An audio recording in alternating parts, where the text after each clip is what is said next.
So ngayon tinatamad talaga ako kasi hindi ako makapunta ng ibang bansa, and also nasa boundary na yung mga walker na naman, and nasa boundary na talaga, hindi ko pwedeng i-shout out yung country, but nasa boundary na, and sinasabi ng mga viewers ko na malapit ba sa Israel yung sinasabi na yan na lugar. So hindi ko pwedeng sabihin, sorry, hindi pwedeng sabihin. So ayun, yun ang problema kasi ng asawa ko. Meron siya mga undercover na mga area na malayo. Ang kwentuhan ko na lang kayo, kwentuhan ko na lang sa mga kwentuhan namin. Ang pinaka nahirapan siya na kanyang undercover ay ang India na lugar kasi sobrang ang daming invisible tip, and sabi niya nahirapan ako kasi yung gamit ko nawala kasi nga hindi niya alam paano umatak sa invisible tip at mockingbird. So yun yung nakalaban niya nung pumunta siya ng India. Talagang naubusan siya, ultimo wallet niya nakuha, and naka-chinelas na lang siya pabalik ng airport, and hinatak pa siya nung mga mockingbird na yon papunta sa airport, and sinabi niya hindi ako yon. So yun ang aming trabaho talaga. Alam mo, yung wala akong nagagawa sa mga anak ko ngayon. And then si Hero ay bobo talaga na undercover ang batang yon. Naiisahan sila ni Gabi. So sinasabi nila na, Ma'am, kailangan mo nang bumalik kasi ikaw yung mas magaling sa ganitong laro. So, ayun, ako, ang asawa ko, si Hero, si Gabi, undercover kami. So, talagang pinupush kami sa interrogation ng mga taong to. And ang dami nilang tinatanong sa amin. So, ayun, undercover ako, pero hindi ako marunong mag-drive. Hindi pa rin ako marunong mag-drive. Siguro kung sisigawan ako na drive, yung mga ganon, siguro mapabrum brum brum, mga ganon. So iisipin ko muna, kaya ang magaling naman sa pag sinabing drive na talagang hindi walang pakialam, mabangga, yun ay si Hero naman. Pero pag si Gabi, pareho kami ni Gabi. Pag sinabi na drive, siguro dahan-dahan yung mag-drive, and iisipin nung kung anong mga moves niya. And ang pareho niyan, ako, si Gabi, at ang asawa ko, laging kami lang ang kumakain sa bahay, tatlo. And si Hero, lagi niya sinasabi na, Mom, I'm not hungry, I'm not feeling well. Alam ko kasi once na kinuhanan ka ng specimen, common sense sa genes yung kasi nakuhanan siya ng mga sperm. Nakuhanan siya ng sperm, and there's a successful na mga dito sa Pilipinas, sa Luzon, sa Visayas, sa Mindanao, and also sa Batangas na nag-successful yung surrogate sperm with that unknown kung sino man yung egg cell na pinamix sa sperm ng anak ko ni Hero. Nag-success raw, and lagi kaming hinahabol ng mga taong yun to get another specimen naman.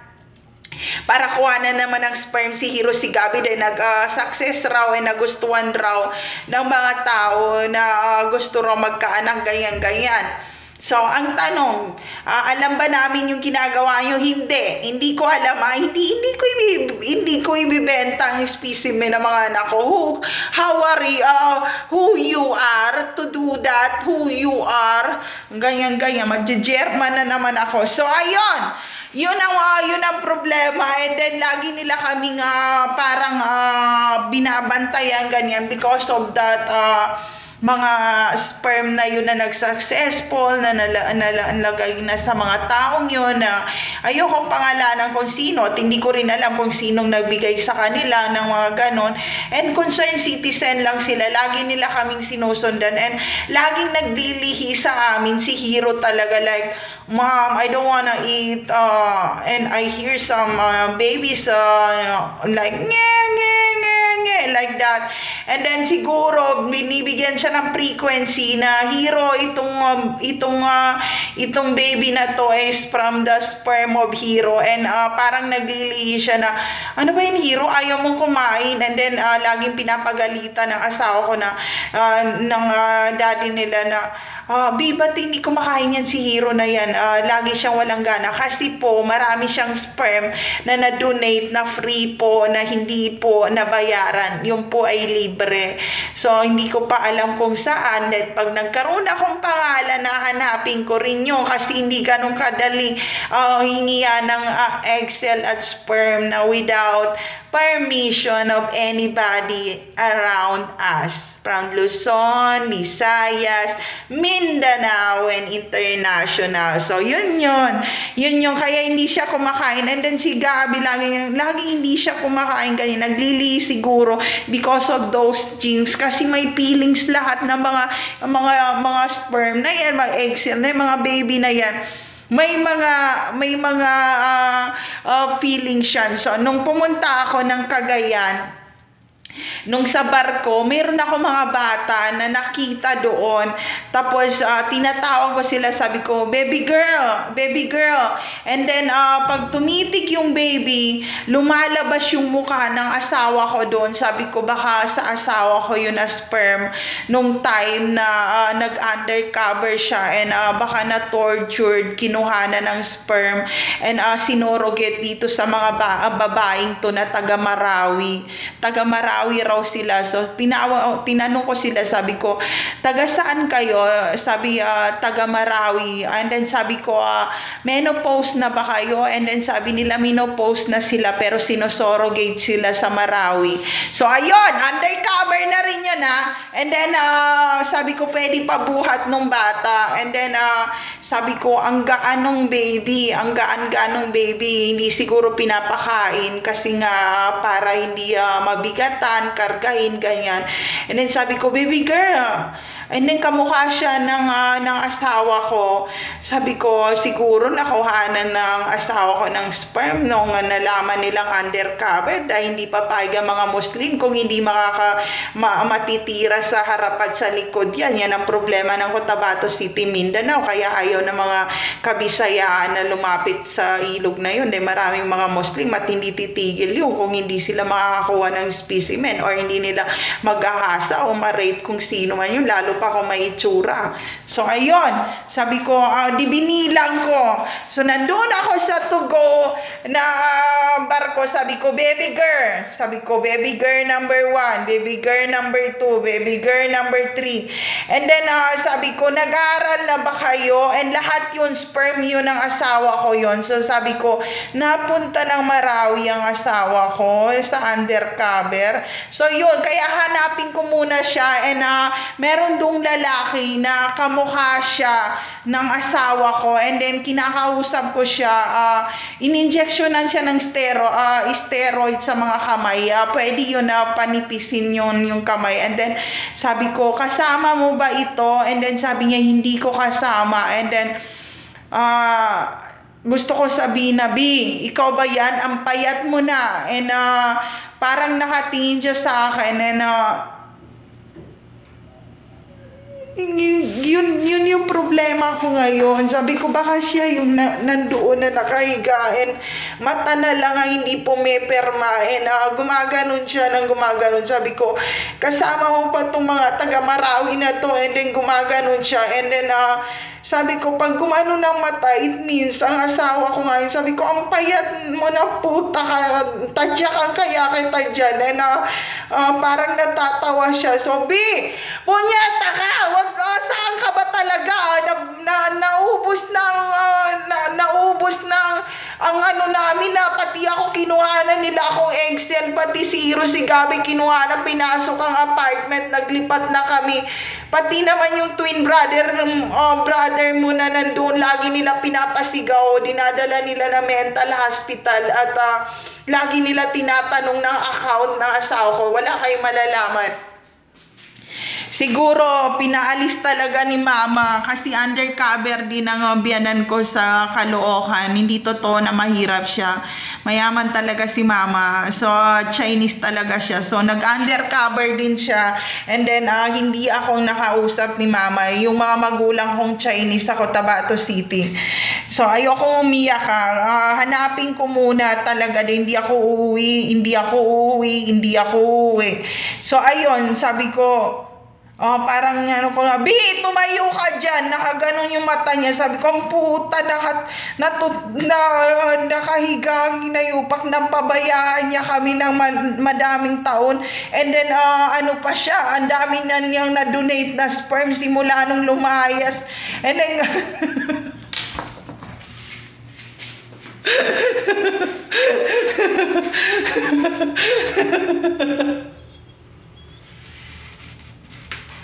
hindi ako na naiinis ako pag tumatawa ako. And then yung bantay niya, sinabihan ako nung bantay na sabi niya sa akin kung ano raw, kung kaya ko raw pagalingin, kung manggagamot raw ako, ganyan-ganyan. So, ang sabi ko, hindi ako manggagamot, ganyan-ganyan. So, habang nandun kami sa labas ng barko, ginaganyan niya yung buhok ko. Sabi niya, totoo ba yung buhok mo na mahaba, ganyan-ganyan. And then, sabi ko, totoo yung buhok ko. And then, ginaganon niya ako. Sabi niya, siguro may picture kami ng asawa ko na mahaba ang buhok ko nung nasa mid-20s pa ako, na nasa wallet niya. Baka kaya siguro niya sinabi na mahaba ba ang buhok. Mahaba talaga ang buhok ko kahit nung sa picture pa namin na family picture. Matagal na yun. Hindi pa nag-2000. Ano pa yun? 2000 ano ata yan 10 pa yung picture na yun, nasa wallet niya. Tapos yung wallet niya biglang binalik sa bahay, sa apartment, kung kailan ngayon nagkakagulo sa ibang bansa. And sinabi ng anak ko na, Ma'am, I'm teenager now but I cannot depend myself alone. Kailangan mo bumalik. Ang problema niyan, pag bumalik ako, babae ako, interrogate naman nila ako, tapos meron na mga bigaong pa naman sila mag-interrogate. Binabastos talaga nila ako.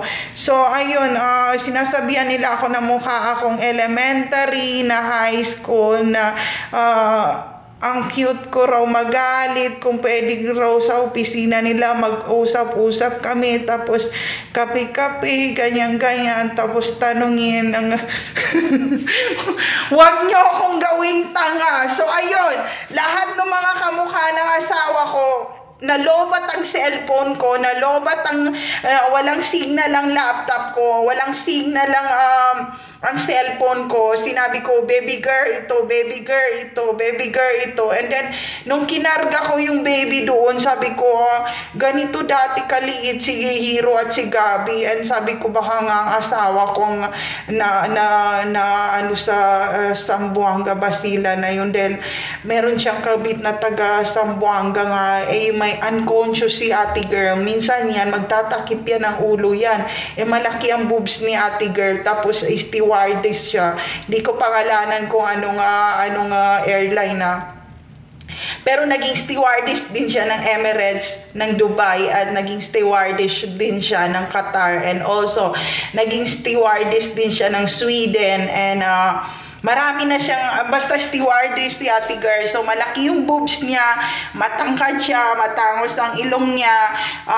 Nung time na nasa Singapore kami, na pababa na kami sa Singapore, nakipaghalikan sa kanya yung asawa ko, and karga niya yung panganay na anak namin na si Hiro, and then nakatingin sa kanya si Hiro, kaya tumigil ng iyak si Hiro. So yun yung tausog na babae niyo. Matangkad talaga siya. Mga ganun lang kami, ganyan, Kaya lagi nila ako pinagtatawanan. Kaso nandito pa yung engagement ring, nandito pa yung anniversary wedding Catholic. Yun ang problema kasi Ate Girl, marami siyang asawa, hindi siya pwede magpakasal, wala akong ibang asawa. So ayan, then nga kinwestiyon nila to sa barko na to go na bakit ang daming ito po yung Catholic wedding ring ko po.